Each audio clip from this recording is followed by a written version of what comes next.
I think the only problem really we've had in the workshop is just Corbin and Ian. How can you be building a truck that's going to go 200 mile an hour but you haven't got a clue?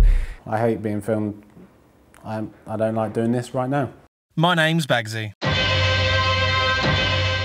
I'm a pro drifter and the guy behind SB Motorsport. Over the years, we've built some amazing creations like the V8 GTR and our PS13 comp car. We bring the smoke and smiles to events all around the world, with a few viral sensations along the way. But now it's time for a world's first. We're putting GTR life and soul into a Navara truck. But I'm not doing this alone. I've got a great team to help me.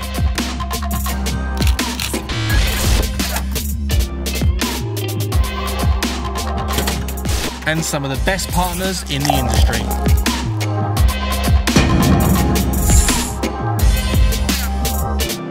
So buckle up, it's going to be a hell of a ride. And even I don't know how it's going to turn out. I just drive the car. Welcome to Project Navara R.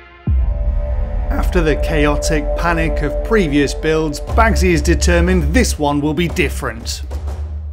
I wanted to make sure that we did everything correctly, slowly, and really thought about it and made sure that every move we made was the right one, rather than going sort of 10 steps forward and then we've got to go 8 back because the first or second step we did wasn't quite right. Well, it's a nice idea. After all the work of tearing everything off the Navara chassis, the real work of incorporating the GTR bits like the engine and subframe begins. And mainly that means measuring, measuring, marking and measuring, measuring and marking, Measuring and remeasuring and marking and then measuring it. Me and Corbin spent a lot of time measuring. It wasn't easy, yeah. It had to be absolutely pinpoint perfect. You know, if we're off by the smallest of margins, that presents a huge problem for us.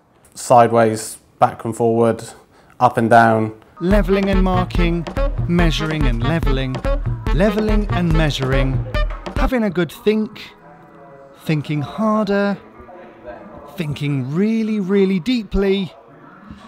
I think there's been a lot of head scratching because me and Corbin are perfectionists. We like it to be perfect, we like it to work. And then marking, measuring, more of that, wiping off the marking, and then marking again.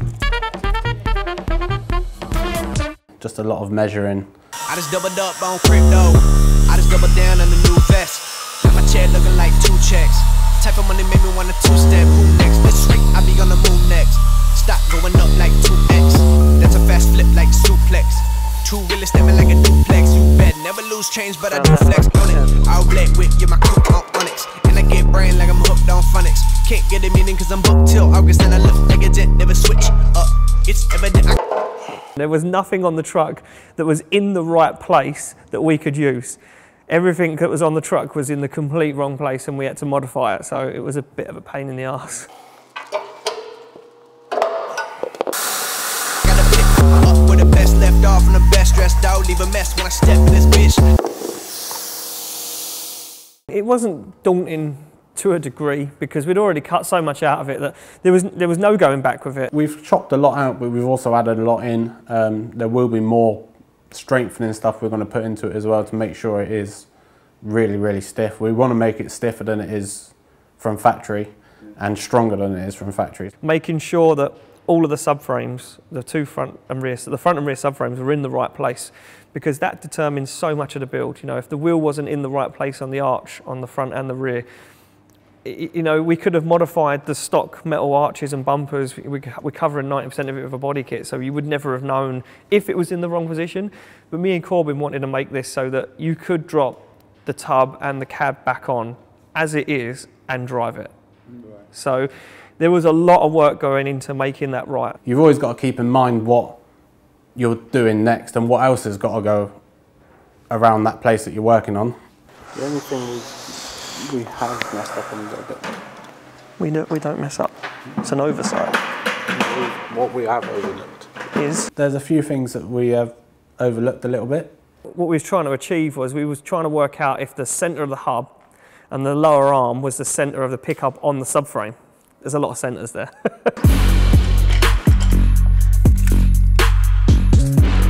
I think we're going to have massive issues with the subframe, but it was critical because the centre of the hub is the centre of the wheel, so we had to make sure that that lined up with the subframe and the truck. So this is all still part of the process of getting the subframe perfectly right in the chassis, so that the wheel sat in the middle of the wheel arch. 150 mil it is to the mating face. We just opened up a whole new can of worms.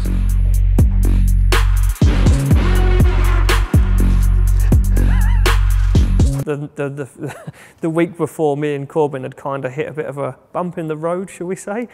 We couldn't get away with leaving it. We'd have to modify the chassis.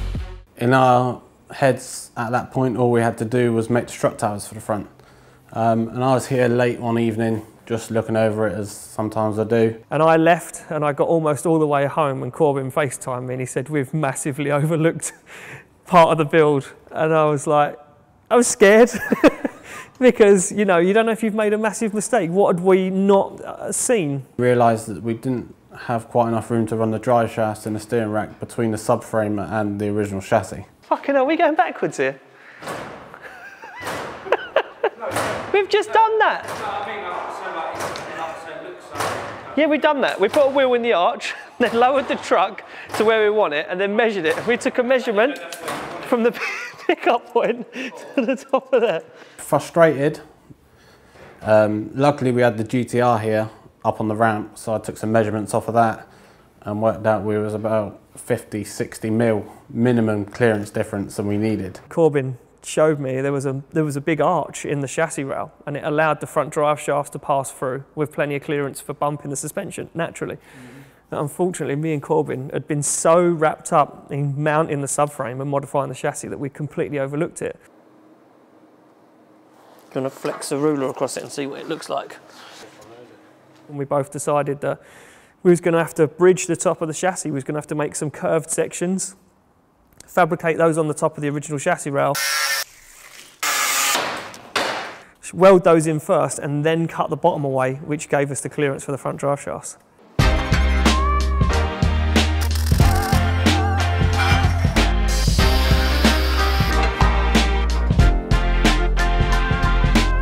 Mil spot on, I mean, like.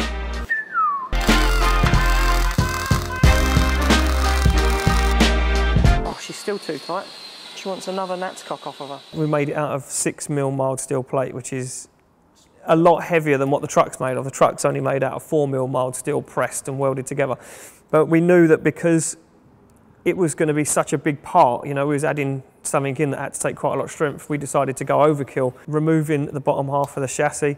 And that allows us to cut, as you can see there, quite a big notch in the chassis, which is what we needed to allow the drive shaft through and the steering rack. The steering rack comes through the same hole. I think it's about, yeah, 35, nearly just 1.5 inches of normal chassis left, and then we've got 2.5 inches of our own chassis rail on top.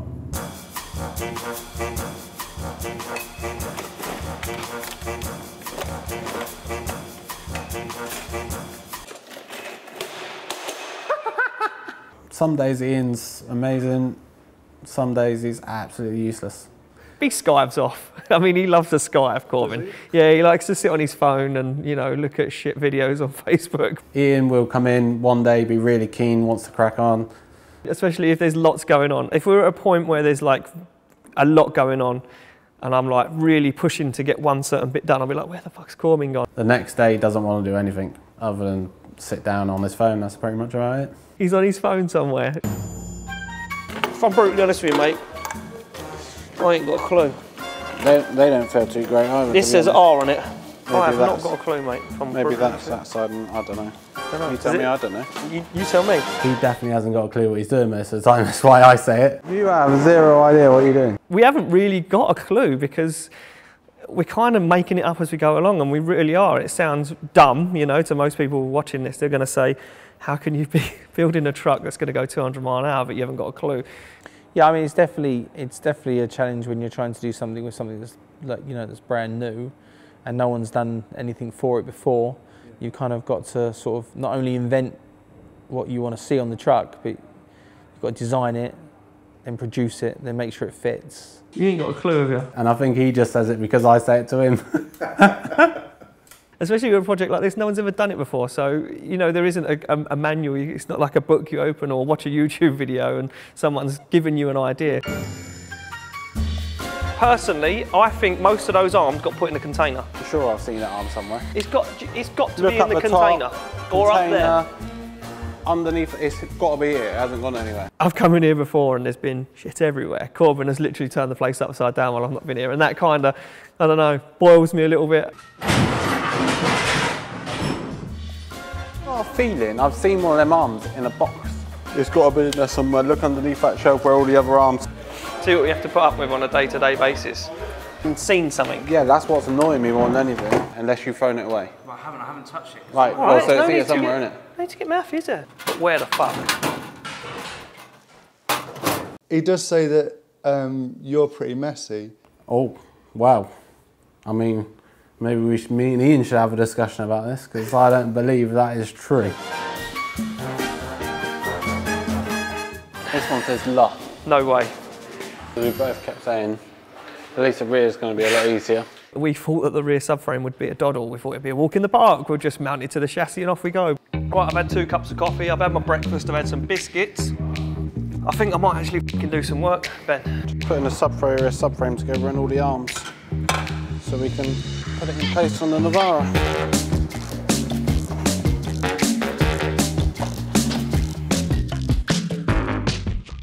That ain't where the wheel is though, mate. No. We thought it was going to be a lot easier until we actually tried to put it in its place and realised that it didn't work. The front was really hard, and I thought that we'd kind of get a bit of a break on the back. Do you know what we're going to have a problem with? The gearbox, the arms. Gonna have to fucking do it again, aren't we? You know, man, we ain't getting a break, are we here? I think the back is probably going to be 10 times worse than the front now, thinking about it. Because not only have we got to make a turret, we've got to redesign the whole chassis rail. Because the arms ran into the chassis, you couldn't get the struts up because they hit the chassis. So then again, we've hit a problem. So we need to build a bridge in the chassis, same as we've done with the front, but also it has to come in. So it has to come up and in and round. So otherwise the struts and everything, the top arm's obviously going to hit and the struts won't go up to the strut towers to build unless we move it in. So it's going to be a bit of a nightmare. Let the lulls commence, I say. I swear this thing gets heavier every time we go. Oh shit! Yeah, I tripped on the wheel. Oh, we're caught on the wheel. Oh shit. So I think, yeah, because you think that cut is about there. I think we're just, and I mean just, get it through there. Having nailed his colours to the mast, Ian returns to working on the front end. The turret was made from a factory Navara top mount, and then the rest of it was all made in sheet metal. This is what the factory turret looks like. So this was fabricated or welded to the chassis down here on the truck originally, with the upper A arm going above the shock because it runs a really small shock absorber. So now I'm going to cut this apart and turn it into what you see. Link up, link up, link up, ayy. Little sandy sand now. I woke him up, no alarm. That's why I'm trying to keep calm. Remember they never replied. Ta-da! There you go, that's how it works. Here's one I made earlier. Every single part is custom made to a degree. I do make cardboard templates of most things you've seen on the truck. Make it out of cardboard, make sure everything fits, transfer that print onto metal and then make it from there. But then once you transfer that from cardboard to steel, it's kind of starts getting a bit of a headache and it takes a long time to fabricate it. Now that I'm on when I meet up, I tell them keep the same energy. It's not the same when I see her. No, link up, link up, link up, ayy. Grinding steel is so satisfying. Grinding is boring. But I spend hours and hours and hours with a grinder in my hand.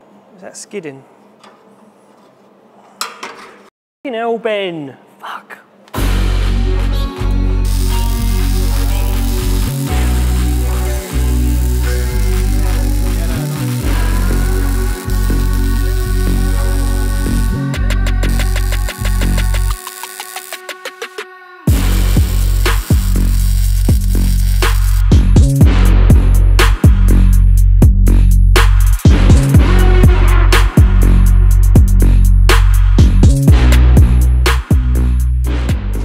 straightforward that is, mate, isn't it?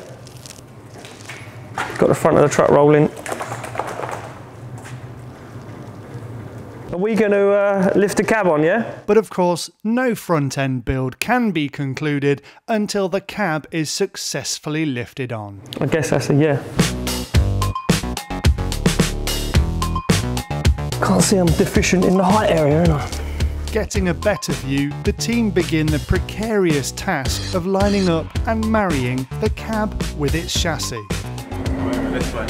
Yeah. Whoa, whoa, whoa, whoa, stay there. No, no, no. Right, hold on.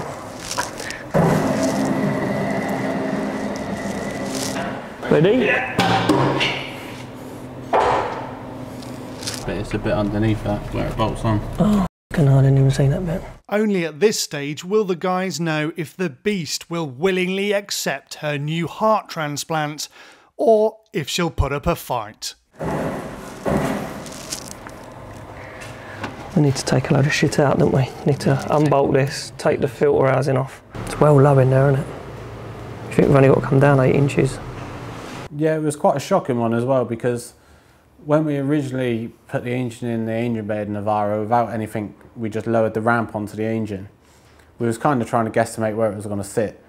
We put it really high, like it was nearly touching the bonnet. We put it quite far forward. And then when we actually put it in the chassis and lowered it down, we was miles out compared to where we thought it was going to be. If we can get rid of that, that gives us the clearance we need, then we've got nothing really apart from the sheet metal that's in the way. And with the precious cargo protected, let battle commence.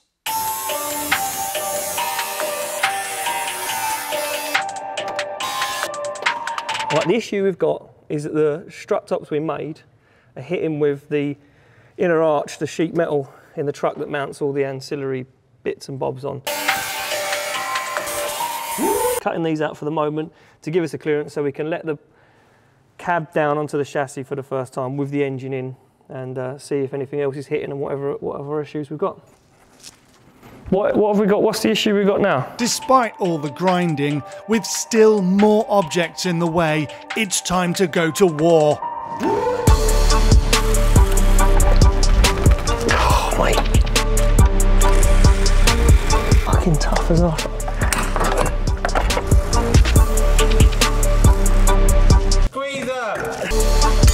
Great! If we square it, then we can weld a panel in there.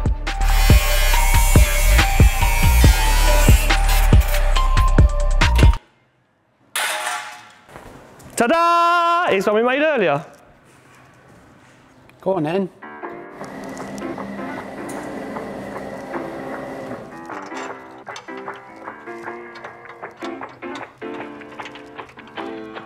No. It might be slightly twisted, do you know what I mean? Is the back lined up? More, maybe? Yeah, I'm just catching, and I'm...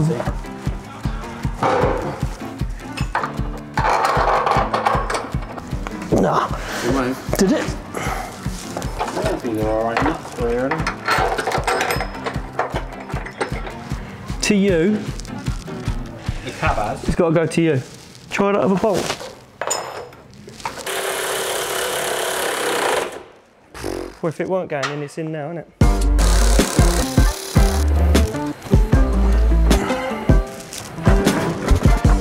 Still standing around. Do you know what? The wheel actually is fucking bang on. I was looking at it a minute ago thinking, shit, we fucked that right up, but you know what? Damn! World's first. Boom! Look how low it is in there. There we go. That is genuinely a VR38 mounted in a Navara with the running gear. It's actually really, really low in the shell. It's really far back. It almost looks like it was made, the bulkhead was made to fit around the engine. It's that close all the way around. That looks really cool though. It's good to see it in there. Fucking hell, mate, look how good it is. Fucking unreal. The engine sits like bang on in the perfect place. Look at that. Look at the room for the drive flaps. We've got room there for that shaft. We tried our best and we hoped that it was perfect, and we put it on and it seemed to be perfect. So some might say luck, some might say we're geniuses, so I don't know. Well, there's no more time to bathe in the front end glory because the back end beckons and it simply can't be put off any longer. I'm going to cut that one out now, and I'll add another one of those bars further forward.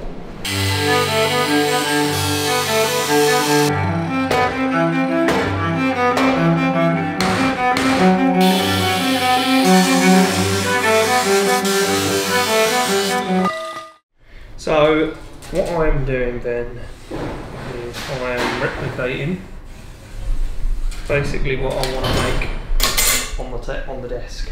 Because it's easier to draw it, and then I can lay the box tube on and work out my measurements and my cuts without cutting the box tube and fucking it up 600 times.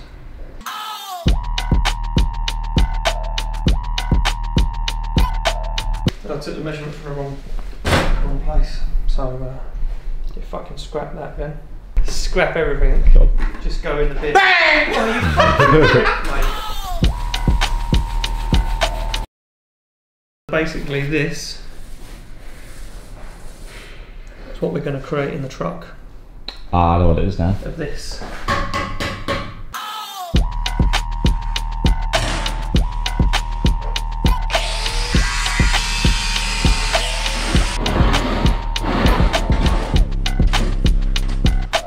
I mean, it's all right.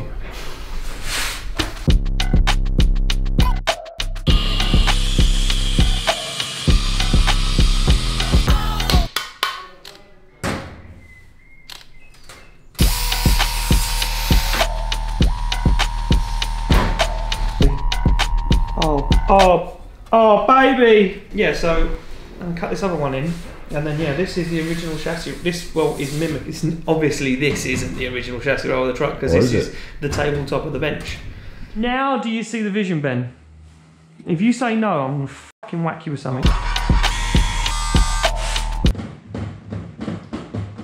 That together with a TIG.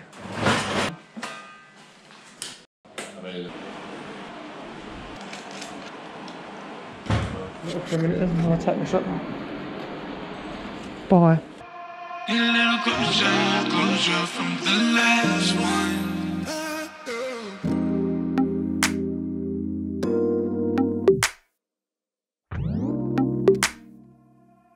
I'm trying to play you, baby. Trying to get paid, yeah. I don't got patience for real. Out in LA, MIA, dodging temptation. Despite the sexy weld time, marrying up the newly fabricated parts to the chassis rail is never a straightforward affair.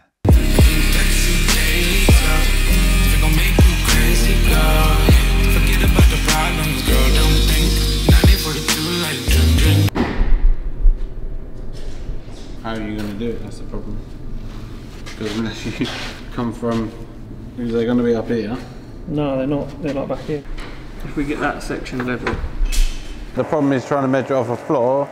We might be fucking 20 mil out over here. Underlying all this tension is confusion. What if the floor's not level? What if the level's not level? I just wish we had the budget to play another level. You know, that one that goes, freak me? That would work really well here and definitely wouldn't be awkward. Fucking awkward one, isn't it, this one? But we could be 10 mil away from where we need to be, or we could be fucking 3 inches. Yeah. I don't know where I am. You have zero idea what you're doing. What? You have zero idea what you're doing. What, and that comes as a surprise? No one said it was going to be easy, did they? But the rear, it has been a big slog. It's quite a big unit and it's made from round tube and it's an odd shape, you know, it wants to move on its own accord. So we had to somehow suspend it where it needed to be. Cue a long period of deep thinking.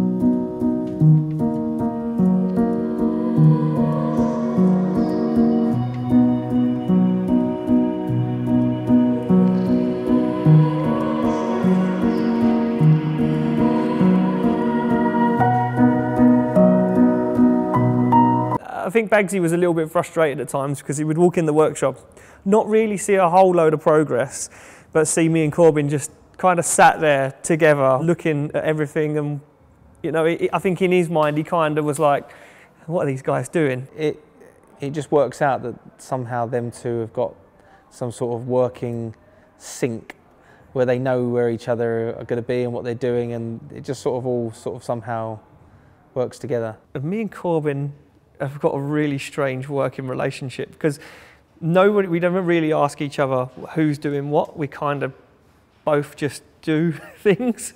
How do you get to the solution when there's two of you both thinking? I don't really and know. Who's I think usually it's right? I mean, is there disagreement? Corbin's going to say it's him. 100% he's going to say he's the one who's always right. Sometimes we're very different. I will just walk away or just go quiet and think about it. Ian sometimes chucks a lot of ideas into the thing and kind of mess up mine and his brain on what actually is going on. Heat it up and bash it, eh? Not heat it up and dress it in, so like, do you know what I mean? No, I don't either. There's probably people watching some of the footage and they've gone, how the fuck does he know what's going on there? But yeah, like you say, we've got such a weird way of communicating with each other. It'll be like a twist on someone's idea. So Corbin will say, well, I'm thinking that it needs to be done like this, and I'll throw my little bit of flair or my idea at it, and then we'll just kind of create this thing. The biggest problem we had was trying to hold the subframe square to the truck at the right height and the right distance in the truck to match up with the wheel arches on the tub. We couldn't do it with axle stands, we couldn't do it with trolley jacks, it just kept moving around. Obviously, Jack's got wheels on it, so it just kept skating around everywhere. So Corbin come up with the idea of, why don't we hang the subframe on some framework so that we can then get it positioned, tack it in place, not the subframe, the frame, and it won't move, which it doesn't now. And then I said, well, why don't we use some of the spare holes, not spare holes, but manufactured holes in the subframe, put some 12mm studding through with some nuts, so then we can raise and lower the subframe to the right height. This is dead centre and dead square with the chassis, so that is the centre line of the axles, that is the centre line of the subframe and the centre line of the truck. So now we know that when we levelled this subframe in place, it was exactly where we needed it to be. It was dead square both ways in the truck. And then just like that, Ben, like magic, the subframe is in the truck. If you were wondering why the fuck there's two bits welded into the chassis, that's because these upper A-arms obviously have to come up. There's also a pickup point on the hub for the coilover.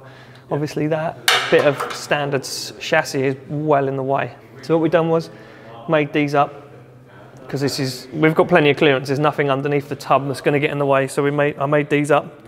We got them welded into the chassis, and then once I get the subframe mounts made and fixed to the chassis, these will get fully welded in, and then that piece of the chassis will get removed. Then we can build the strut tower. Bam, just like that. Four-wheel drive, Nissan GTR running gear in a truck. Well, with more problems solved and the truck progressing nicely, there's no complaints from the boss. I think the only problem really we've had in the workshop is just Corbin and Ian together, really. It's just the second that one of them makes a tiny mistake or something happens. Like, hey, whoa. Come on! Hold your horses, you fucking apprentice beard prick. Corbin's misdrawn something or measured something, Ian will, you know, they'll just go to war at each other. What have you done that? That's the only issues we really run into at the moment. It's just them two, like, you know, going at each other. There's no courtesy. Fuck off! It's what we do, we give each other a load of abuse, and I think it just makes the day go easier. Again, doing a job that you started. To get yourself out of that situation and relieve some of the stress, you kind of take it out on each other. If that would have come up and whipped you in the eye, I would have fucking creased myself. You know, the workshop environment can be super stressful and dangerous sometimes, especially with Corbin around. Jacket that just went up your throat. That's my fucking jacket there. Jesus Christ. When they're both working on the truck, it's like, you know, they're having a great time and just absolutely ripping each other to shreds. And God help you if you go near them when they're in that kind of mind frame. Corbin's arse crack's hanging out at the moment. Mate, it's not pretty. His arse hangs out a lot. I think I've seen more of Corbin's arse than I have of my wife's in the last year. But, you know, if you ever get Ian here on his own or Corbin on his own, it's, you know, instead of walking across the workshop, you know, laughing and joking at each other, they're kind of walking across the workshop with sort of head down, just getting on with it, a bit sad. Oh, Jesus Christ. Stop filming me. I just don't want to grind anymore. Stop filming me. Oh, fucking hell. Unfortunately, the workshop dynamic was about to change for a long time to come, and Ian wouldn't be seeing Corbin's arse for the foreseeable. I ended up doing my backing. I slipped disc, or the many terms it's called. One or the other, it's a slip disc. Left work, hopefully just trying to get some rest and it would sort itself out, but that didn't go to plan. And 5 months later I ended up having an operation. For Ian, the whole project would never feel the same again. Do you reckon it had an effect on the team with you being away? Well, yeah, because they're useless. That's about it really, isn't it? I was fixing stuff over the phone.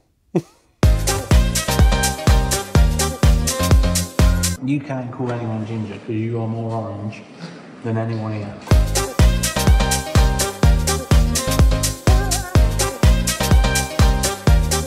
We can't work like this all the time, because otherwise he's going to fucking expect us to do loads of work. You've already gone red because you walked outside in the sun earlier.